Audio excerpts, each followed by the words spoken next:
संत शिरोमणि आचार्य गुरुवर श्री विद्यासागर जी महाराज की जय। और हम योग प्रणेता पूज्य मुनि श्री प्रणम्य सागर जी महाराज की जय। ओम अरहम नमः। श्री तत्वात् सूत्र की कक्षा 13 में आप सभी का स्वागत है। तो चलिए अब हम अपने ज्ञान के चयोपशम के लिए पूज्य मुनि श्री की वाणी में अगले सूत्र का अध्ययन करते हैं। मोक्षमार्गस्य नेतारं विहेतारं कर्मभूरतां ज्ञातारं विश्वतत्त्वानां वन्दे तद्गुणलब्धये। देवादिदेव अंतिम तीर्थंकर श्री वर्धमान महावीर भगवान की, परम पूज्य आचार्य गुरुवर श्री विद्यासागर जी महाराज की। तत्वार्थ सूत्र के प्रथम अध्याय के सूत्रों के वाचन में सम्यक दर्शन के बाद में सम्यक ज्ञान का प्रकरण चल रहा है, जिसमें हम मति ज्ञान के बारे में कल पर्याप्त जानकारी ले चुके हैं। मति ज्ञान के बाद जो दूसरा ज्ञान आता है उसे हम श्रुत ज्ञान कहते हैं। वह श्रुत ज्ञान कैसे उत्पन्न होता है, क्या उसके भेद प्रभेद होते हैं, यह इस अगले सूत्र से बताया जा रहा है। सूत्र नंबर 20। श्रुतम मति पूर्वम द्वयनेक द्वादश भेदम। ये श्रुतम माने श्रुत ज्ञान, मति पूर्वम यानी मति ज्ञान पूर्वक होता है। पूर्वक का मतलब होता है पहले होना, कारण के रूप में होना या निमित्त के रूप में होना। यानी श्रुत ज्ञान जब भी होगा उसके पूर्व में मति ज्ञान अवश्य होना ही चाहिए, यह शर्त हो जाती है। मति ज्ञान पूर्वक ही श्रुत ज्ञान होगा। पहले मति ज्ञान होगा, तब उसके बाद में श्रुत ज्ञान की प्रवृत्ति होगी। वह श्रुत ज्ञान यद्यपि अपने ही श्रुत ज्ञानावरण कर्म के क्षयोपशम से और वीर्यांतराय कर्म के क्षयोपशम से उत्पन्न होता है, फिर भी उसे मति ज्ञान का निमित्त लेना ही पड़ता है। कोई भी ज्ञान हो, आप ये ध्यान में रखें कि ज्ञान के साथ में वीर्यांतराय कर्म का क्षयोपशम आवश्यक होता है। क्यों आवश्यक होता है? कि जो हम जान रहे हैं वो तो श्रुत ज्ञानावरण कर्म के क्षयोपशम से जानेंगे, लेकिन जानने की शक्ति जो होती है वो वीर्यांतराय कर्म के क्षयोपशम से आती है। जानने में उत्साह, जानने में शक्ति जो लगती है, वो शक्ति का काम ये हमारा कर्म का क्षयोपशम करता है। आप देखें, ज्ञान तभी काम करता है जब उसके पास में जानने की शक्ति भी हो, उसके साथ साथ वीर्यांतराय कर्म के क्षयोपशम से उसमें अंदर उत्साह भी हो जानने का, तभी वो काम करता है। किसी भी पदार्थ को हम जान रहे हैं, मान लो हम आँख खोल करके बैठे हैं, देख रहे हैं यहाँ इतने सारे पदार्थ हैं, आप सामान्यतया ये समझेंगे कि ये तो हमारी आंखें खुली हैं इसलिए हमें देखने में आ रहा है, लेकिन ये देखने में भी आपकी शक्ति लग रही है। ज्ञान भी काम कर रहा है और ज्ञान के साथ में शक्ति भी काम कर रही है, तभी आप पदार्थों को देख पा रहे हैं।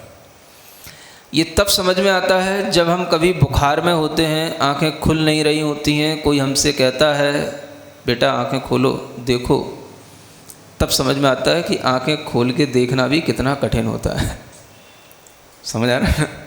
3 दिन से बुखार आ रहा हो, कमजोरी हो, और उस समय पर जब कोई आंखें खोलने को कहता है तो कितना कष्ट होता है। किसी को देखने में भी कष्ट होता है। समझ आ रहा है? बहुत देर तक आंखें खोल करके किसी के सामने बैठना भी कष्टकारी होता है, तो आंखें बंद करनी पड़ती हैं। यानी देखने में भी शक्ति लगती है, सुनने में भी शक्ति लगती है। आप सुन रहे हैं, आप अपने अंदर ज्ञानावरण कर्म के क्षयोपशम के साथ साथ जो वीर्यांतराय कर्म का क्षयोपशम है उसका उपयोग कर रहे हैं। उसी के कारण से आपको सुनने में आएगा, सुनने में शक्ति लगेगी, उत्साह आएगा। जब हम शक्ति का प्रयोग करते हैं तो ही वो चीज़ हमारे अंदर आती है। और अगर हम शक्ति का प्रयोग लगातार बहुत देर तक भी करते जाते हैं तो फिर हमें थकान भी आती है। ज़्यादा बोलने के बाद भी थकान आती है, ज़्यादा सुनने के बाद भी थकान आती है, ज़्यादा देखने के बाद भी थकान आती है। फिर मन करता है आंखें भी बंद कर लो, कान भी बंद कर लो, हमें किसी के नहीं सुनना, किसी को नहीं देखना। क्यों हो गया? क्योंकि शक्ति बहुत लग गई। देखने में, जानने में, सुनने में शक्ति लगती है। इसलिए प्रत्येक ज्ञान के साथ में वीर्यांतराय कर्म का क्षयोपशम जोड़ा गया है और उसके बिना काम होता नहीं।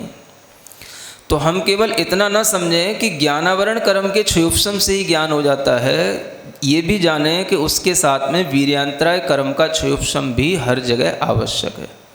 मतिक ज्ञान के साथ भी, श्रुत ज्ञान के साथ भी, और आगे भी आने वाले अवधि ज्ञान और मन परे ज्ञान के साथ भी इसी तरह के वीर्यांतराय कर्म के क्षयोपशम आवश्यक होते हैं। तब हम उस जानने की क्षमता अपने अंदर प्राप्त कर पाते हैं। तो अंतर समझ में आ रहा ना? एक जानना और एक जानने की क्षमता होना, है ना?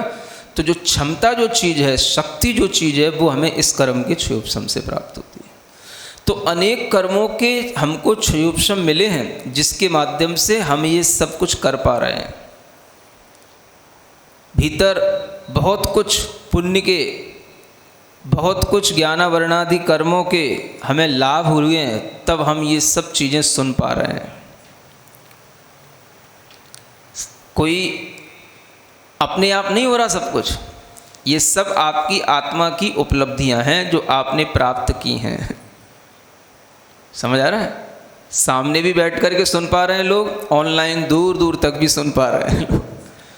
उसमें भी सबका अपना अपना ज्ञानावरण कर्म का क्षयोपशम है, अपने अपने ये वीर्यांतराय कर्म के क्षयोपशम है सबके। जिनके होंगे उनके लिए काम का है, जिनके नहीं है उनके लिए कोई काम का नहीं। तो श्रुत ज्ञान भी उत्पन्न होता तो अपने ही ज्ञानावरण कर्म के क्षयोपशम से है, लेकिन जब भी उत्पन्न होता है तो उससे पहले मति ज्ञान होना आवश्यक है। इसलिए मति पूर्वम श्रुतम कहा गया। फिर आचार्य कहते हैं इसके भेद जानो, द्वि अनेक द्वादश भेदम। दो भेद, सबसे पहले इसके दो भेद बनते हैं, और दो भेद जो होते हैं वो अंग बाह्य और अंग प्रविष्ट, इस रूप में दो भेद होते हैं श्रुत ज्ञान के, है ना? अंग बाह्य, अंग प्रविष्ट। अंग बाह्य क्या होता है? ये तो अनेक प्रकार का बताया गया। द्वय अनेक द्वादश भेदम, पहले दो भेद हो गए, फिर उसमें जो अंग बाह्य है उसके अनेक भेद हो गए, और जो अंग प्रविष्ट है उसके 12 भेद हो जाते हैं। 12 भेद कौन से? जिसे आप द्वादशांग कहते हैं, वो 12 भेद अंग प्रविष्ट के होते हैं। द्वादश अंग जिसमें है उसको द्वादशांग कहा जाता है। आप जिनवाणी का एक नाम द्वादशांग भी सुनते हैं और एक नाम श्रुत ज्ञान भी सुनते हैं। तो श्रुत ज्ञान भी इस ज्ञान को इसीलिए कहा जाता है कि इसके माध्यम से जो हमें पदार्थों का ज्ञान होता है, उस पदार्थ के ज्ञान में ये शब्द हमारे लिए कारण बनते हैं। श्रुत का मतलब होता है श्रूयते इति श्रुतम, जिससे सुना जाए उसको भी श्रुत कहा जाता है, और जो सुना जाए उसको भी श्रुत कहा जाता है। सुन क्या रहे हैं हम? शब्द सुन रहे हैं, और शब्द से जो हमको अर्थ पदार्थ का ज्ञान हो रहा है वो ज्ञान हमारे लिए श्रुत ज्ञान कहलाता है।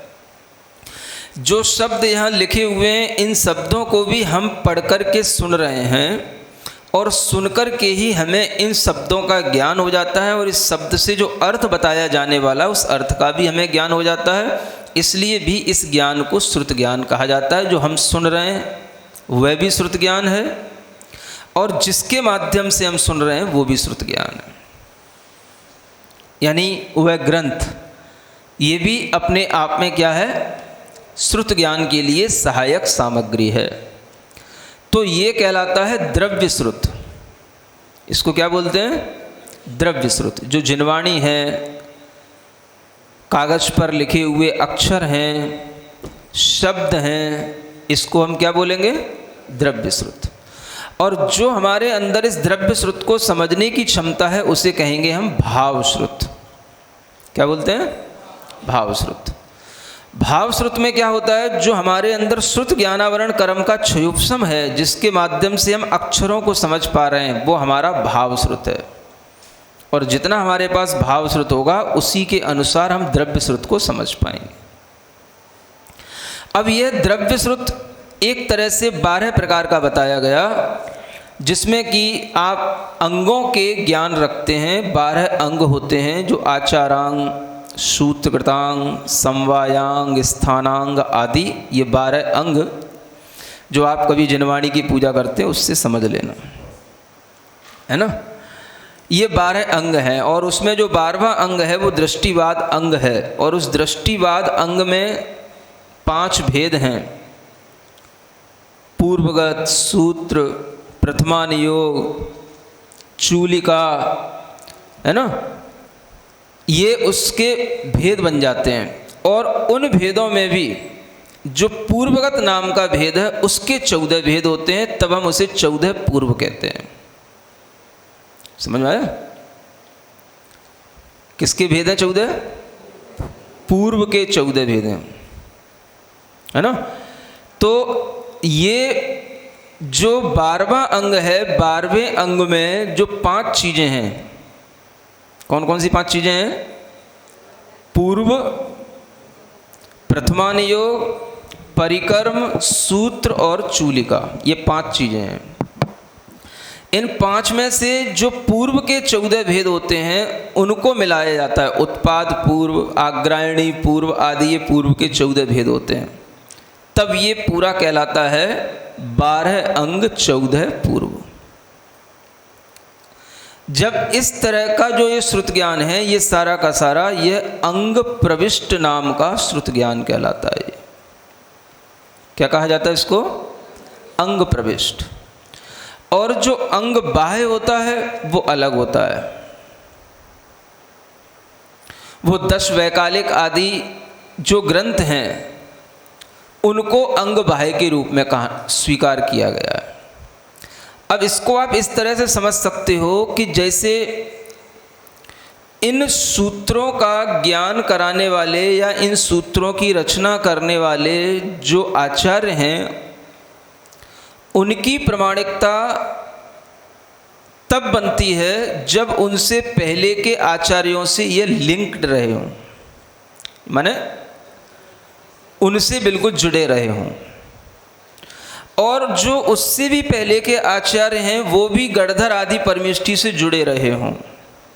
और गणधर परमेष्ठी का तो साक्षात संबंध अरिहंत परमेष्ठी से होता ही है। इसलिए तीर्थंकर की प्रामाणिकता से ही ये ग्रंथों की प्रामाणिकता बनती चली जाती है। कई बच्चे पूछते हैं हम इन ग्रंथों को प्रामाणिक कैसे माने और ये कैसे माने कि ये तीर्थंकरों की वाणी है या तीर्थंकरों ने कहा है या तीर्थंकरों ने लिखा है। तो उन बच्चों को समझाना, तीर्थंकर कभी लिखते नहीं, तीर्थंकर सिर्फ बोलते हैं। उनके बोलने के बाद में जो गणधर होते हैं वो 7 प्रकार की रिद्धियों से युक्त होते हैं और उनके पास में इतनी क्षमता होती है कि जो तीर्थंकरों ने कहा है उसे वो समझ सकते हैं। इसलिए उनकी वाणी पहले आ जाती है। अन्य की वाणी आने से पहले किसकी? तीर्थंकरों के बाद में गणधरों की। क्योंकि अन्य लोग भी सुन रहे हैं लेकिन सबकी बात प्रामाणिक नहीं मानी जाएगी। बात किन की मानी जाएगी? गणधरों की। क्यों? क्योंकि उनके पास में 7 प्रकार की रिद्धियां हैं, ज्ञान की भी सभी रिद्धियां हैं और उन रिद्धियों में इतनी क्षमता होती है जिसके माध्यम से वो दिव्य ध्वनि को समझ पाते हैं। तो सबसे पहले इन ग्रंथों के जो मूल कर्ता होते हैं वो तीर्थंकर कहे जाते हैं। उसके बाद में जो ग्रंथकर्ता होते हैं वो गणधर परमेष्ठी कहे जाते हैं। उन तीर्थंकरों को अर्थ का कर्ता कहा जाता है, वो केवल अर्थ श्रुत अरिहंत भाष्यर्थम, अरिहंत भगवान ने भाषित माने कहा है अर्थ श्रुत। उसके अर्थ श्रुत को सुनने के बाद में उसे अवधारित करके उसे 12 अंग, 14 पूर्व अंग, बाह्य अंग, प्रविष्ट आदि के भेदों में अलग अलग करने का काम ये गणधर परमेष्ठी का है। ग्रंथ को भी वह रचना अपने पहले दिमाग में करते हैं, लिख करके नहीं करते हैं। लिखने का काम तो बहुत बाद का है। उनके द्वारा भी कुछ लिखा नहीं गया। गणधर परमेष्ठी ने भी कुछ नहीं लिखा, तीर्थंकरों ने भी कुछ नहीं लिखा, और जो गणधर थे मूल ग्रंथ रचना करने वाले, द्वादशांग की रचना करने वाले, उनने भी एक अक्षर नहीं लिखा कहीं। समझ आ रहा है? लिखने का तो कोई काम ही नहीं, क्योंकि श्रुत ज्ञान का काम क्या है? सुनो और जानो। कान है, मन है तो हमारे पास बैठो, नहीं तो जाओ। श्रुत ज्ञान का मतलब क्या होता है? श्रुत ज्ञान की परंपरा, श्रुत ज्ञान का प्रवाह तीर्थंकरों से चला। गणधर परमेष्ठी उसके मूलकर्ता नहीं, उत्तरकर्ता कहलाए, है ना? एक मूलकृति फिर एक उत्तरकर्ता। फिर उसके बाद में भी उन गणधरों में भी गणधर होते गए, गणधर होते गए, श्रुत केवली होते गए। श्रुत केवलियों ने भी कुछ नहीं लिखा। समझ आ रहा है? श्रुत केवली होने के बाद में जब तक ये श्रुत केवली रहेंगे तब तक भी द्वादशांग का ज्ञान पूर्ण रहेगा, पूरा उनको भगवान की वाणी का पूरा ज्ञान होगा, इसीलिए उनको श्रुत केवली कहा जाता है। तो वो भी उसके उत्तरकर्ता में आ गए। उसके बाद में जब ये श्रुत ज्ञान विस्मृत होने लगेगा, जब अंग पूर्वों का ज्ञान भूलने लगे, बुद्धि में क्षयोपशम कम होने लगा, धीरे धीरे वह क्षयोपशम कम होते होते इतना कम हो गया कि बस थोड़ा थोड़ा सबका ज्ञान रह गया, तब लिखना शुरू हुआ। समझ आ रहा है? वो जो लिखा गया वो उसी में से लिखा गया जो भगवान तीर्थंकरों के मुख से निस्सृत हुआ था, कहीं अलग से नहीं लिखा गया। और उन्होंने ही, उन्हीं प्रामाणिक आचार्यों ने लिखा जो उनके उस ज्ञान की धारा में आ रहे थे, और उन्होंने जो भी अपने पूर्व आचार्यों से सुना उसको फिर उन्होंने लिपिबद्ध किया। और ये लिपिबद्ध होने का कार्य बहुत देर में हुआ। अब इसकी प्रामाणिकता ऐसे ही समझना कि जैसे कहीं कोई गंगा का पवित्र जल है, गंगा तो बहुत बड़ी है, समझ आ रहा है? अब वो गंगा सबसे पहले गिरी गौतम गणधर के मुख में गिरी, समझ आ रहा है? तो वो गंगा जो बहुत बड़ी थी वो पहले गौतम गणधर के कुंड में गिरी, और फिर उस कुंड में से भी वही गंगा निकलेगी जो उस गंगा का तीर्थंकरों के मुख से निकली। समझ में आ रहा है? आप बोलते हो ना कभी कभी, वीर हिमाचल से निकसी, गुरु गौतम के मुख कुंड डरी है, मोह महाचल भेद चली, जग की जड़ता तप दूर करी है। बोलते हो ना? पूरी पढ़ने की जरूरत तो नहीं, बस इतनी ठीक है। वीर हिमाचल के मुख से निकली, गुरु गौतम के मुख कुंड डरी है ना? तो वह हिमाचल से निकली, गुरु गौतम के मुख कुंड पर आई, और फिर उनके भी मुख कुंड से निकली, तो वह आचार्यों के द्वारा हम तक आई। तो आचार्य कहते हैं यह वह वीर हिमाचल माने जो पर्वत है, उस पर्वत के ऊपर जो बड़ा बड़ा हृद है, तालाब है, वो उसी का जल हमारे पास आते आते आते आते ये बूंद रूप में रह गया। इसलिए इस बूंद की पवित्रता उतनी है जितनी उस पर्वत के ऊपर जो कुंड बना है उसकी पवित्रता है। ये बूंद की भी प्रामाणिकता उतनी है जितनी प्रामाणिकता उस बड़े अगर हम घड़े में भी जल रखेंगे तो उसका जितना हमारे लिए स्वाद आएगा, और छोटे से भी अगर हमारे पास में आज बूंद रूप ज्ञान है तो हमें आज उसमें भी उतना ही स्वाद आएगा, क्योंकि जल तो वही है ना। इस तरह से ये जैन श्रुति की प्रामाणिकता को बच्चों को सिखाना चाहिए। जल वही है जो तीर्थंकर के मुख से निकला, लेखन बाद में होता है। ये श्रुत ज्ञान है, पहले सुनते सुनते चलता रहा कई वर्षों तक। उसके बाद में जब ज्ञान का क्षयोपशम कम होने लगा तब आचार्यों ने लिखना शुरू किया, और जिन्होंने अल्प बुद्धि वाले लोगों के लिए, अल्प शक्ति वाले लोगों के लिए, थोड़े क्षयोपशम वाले लोगों के लिए लिखा, उनका भी क्षयोपशम एक तरह से पूर्व आचार्यों की अपेक्षा से तो कम हो ही गया था, लेकिन हम लोगों की अपेक्षा से तो बहुत था। तब उन्होंने इतना लिखा। तो उन्होंने भी जो लिखा वो भी आचार्य इसलिए प्रमाणिक क्योंकि वो वही लिख रहे हैं जो आचार्यों के मुख से उन्होंने अपने से पहले सुन रखा है। इस तरह से तीर्थंकरों का ही यह ज्ञान है, यह प्रामाणिक किया जाता है। और जब इस तरह की प्रामाणिकता आ जाती है तब आपके अंदर फिर यह तर्क आना ही नहीं चाहिए कि हम तो वही ग्रंथ पढ़ेंगे जो तीर्थंकरों ने लिखे हों। तुम कभी नहीं पढ़ना, तुम हो महाबहानेबाज। तुम्हें पढ़ना नहीं, इसलिए इस तरह के कुतर्क कर रहे हो। समझ में आ रहा है? जिन्हें पढ़ना है वो पढ़ेंगे, सीखेंगे। आखिर हमें ये देखना पड़ेगा, तीर्थंकर जैसे महापुरुष कभी भी कुछ नहीं लिखते। जब गणधर परमेष्ठी नहीं लिखते, श्रुत केवली नहीं लिखते, तो बाद में इन आचार्यों को आरातीय आचार्य कहा जाता है। क्या बोलते हैं इनको? आरातीय आचार्य।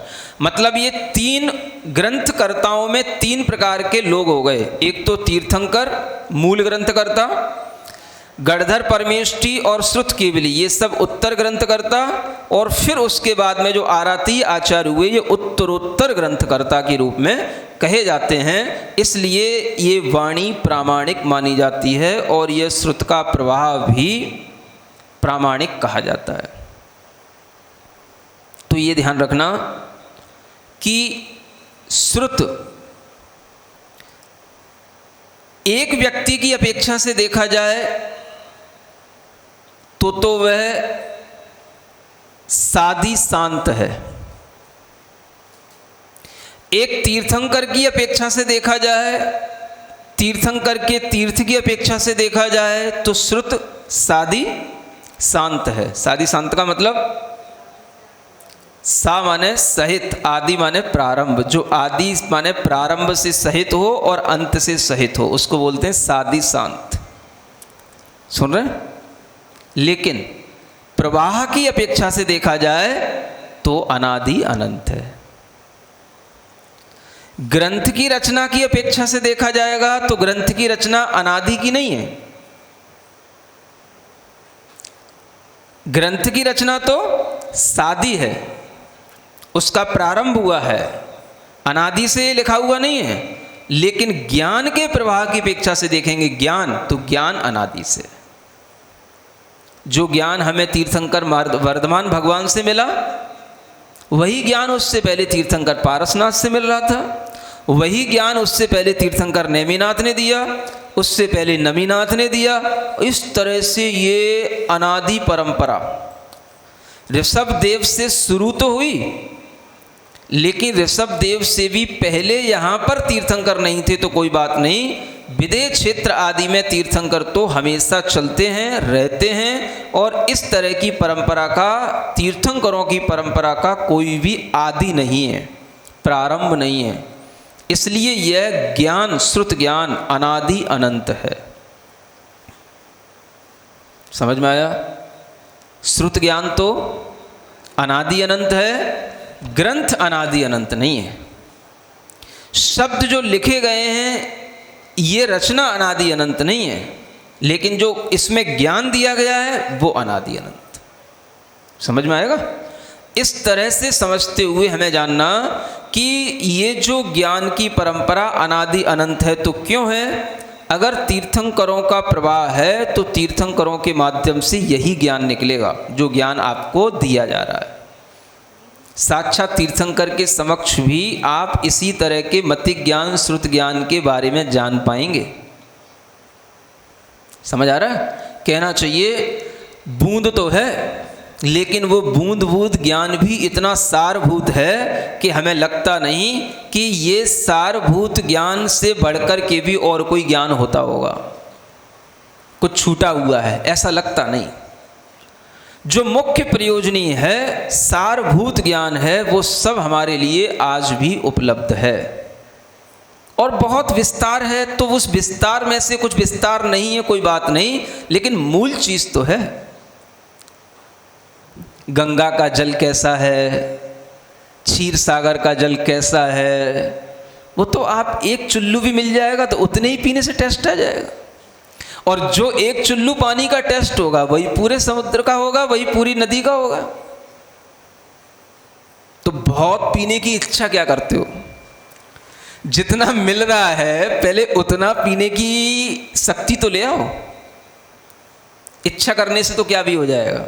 अगर नदी भी तुम्हारे सामने से बह रही है और तुम्हारे अंदर पीने की इच्छा ही नहीं है तो नदी भी क्या करेगी? और जितनी प्यास है वो प्यास तुम्हारी आज भी बुझ सकती है। अगर इतने बड़े बड़े ग्रंथ हैं जिन्हें हमने आज तक आधी जिंदगी गुजर गई पढ़ा नहीं, तो अब कब पढ़ोगे? समझ में आ रहा है?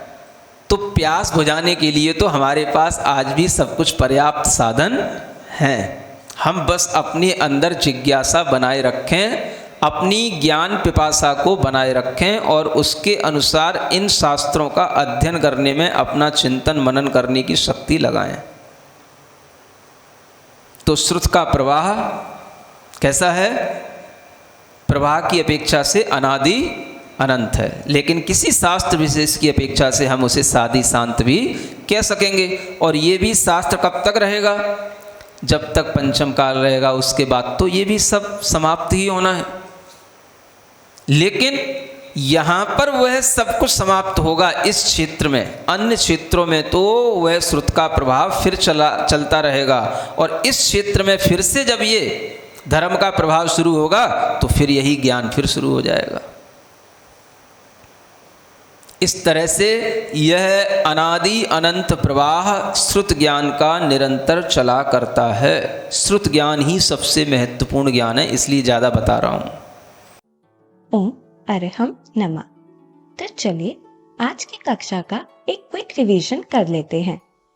सम्यक ज्ञान के प्रकरण में मति ज्ञान के पश्चात आज हमने श्रुत ज्ञान को समझा। सूत्र 20 के अनुसार श्रुतम मति पूर्वम, श्रुत ज्ञान मति ज्ञान पूर्वक ही होगा। श्रुत ज्ञान श्रुत ज्ञानावरण कर्म के 6 ऑप्शन से होता है, परंतु फिर भी निमित्त रूप इससे पहले मति ज्ञान होता है। हर ज्ञान के लिए ज्ञानावरण कर्म के साथ साथ वीर्यंतराय कर्म का 6 ऑप्शन भी आवश्यक है। इससे जानने की क्षमता आती है। श्रुत ज्ञानावरण कर्म के 6 ऑप्शन से जानना और वीर्यंतराय कर्म के 6 ऑप्शन से जानने की क्षमता आती है। श्रुत ज्ञान के 2 भेद होते हैं। पहला अंग बाह्य, जो अनेक प्रकार का होता है। इसमें 10 वैकालिक आदि ग्रंथ को स्वीकारते हैं। और दूसरा अंग प्रविष्ट या द्वादशांग, जो 12 प्रकार का होता है। जिनवानी को श्रुत ज्ञान भी कहते हैं, क्योंकि इससे हमें पदार्थों का ज्ञान होता है। श्रूयते इति श्रुतम, अर्थात जिससे सुना जाए वह भी श्रुत है, जो सुना जाए वह भी श्रुत है। अतः श्रुत ज्ञान में जो सुन रहे हैं और जिसके माध्यम से सुन रहे हैं, दोनों ही आते हैं। हमें शब्द से पदार्थ का ज्ञान होता है। श्रुत के 2 भेद भी होते हैं। द्रव्य श्रुत, जो श्रुत ज्ञान में सहायक सामग्री है, जैसे प्रिंटेड जिनवानी, और भाव श्रुत, जो हमारे अंदर इस द्रव्य श्रुत को समझने की क्षमता है। हम भाव श्रुत के अनुसार ही द्रव्य श्रुत को समझ पाएंगे। द्रव्य श्रुत का अर्थ द्वादशांग भी होता है। 12वें अंग दृष्टि प्रवाद अंग के 5 भेद होते हैं। पूर्व, प्रथमानुयोग, परिक्रम, सूत्र, चूलिका। इसमें पूर्व के 14 भेद होते हैं। इन भेदों और 12 अंग को मिलाकर 12 अंग 14 पूर्व या अंग प्रविष्ट श्रुत ज्ञान भी कहते हैं। हमने समझा कि तीर्थंकरों से यह ज्ञान 7 रिद्धिधारी गंडर परमेष्टि तक आता है, वहां से श्रुत केवली तक और प्रामाणिक आचार्यों की परंपरा तक आता है। इसी परंपरा में आराध्य आचार्यों ने इसे लिपिबद्ध किया है, अतः यह प्रामाणिक है। हमें जो ज्ञान मिला हुआ है वह बूंद तो है, लेकिन उस बूंद बूंद में पूर्ण मूल है, यह सारभूत है। तीर्थंकर भगवान को ग्रंथों के मूल कर्ता, गणधर को और श्रुत केवली को उत्तरकर्ता और आराध्य आचार्यों को उत्तरोत्तर ग्रंथकर्ता कहा जाता है। हमने जाना कि श्रुत ज्ञान के प्रवाह की अपेक्षा से तो अनादि और अनंत है, लेकिन ग्रंथ की रचना की अपेक्षा सादी शांत है। तो चलिए अब हम सभी चिन्वानी स्तुति करेंगे और तत्पश्चात समय होगा आज के सवाल का। प्राकृत में जिनवाणी स्तुति है ये। सिरिजिणवाणी जग कल्याणी जग जन मदतम मोह हरि जनमण हारी गढ़हर हारी जन्म जरा भव रोग हरि तिथियराणम दिव्य झुणिम जो पड़ई सुणई मई ये धारई राणम सौख मणंतम धरिय सासद मोक्ष पदम पावई।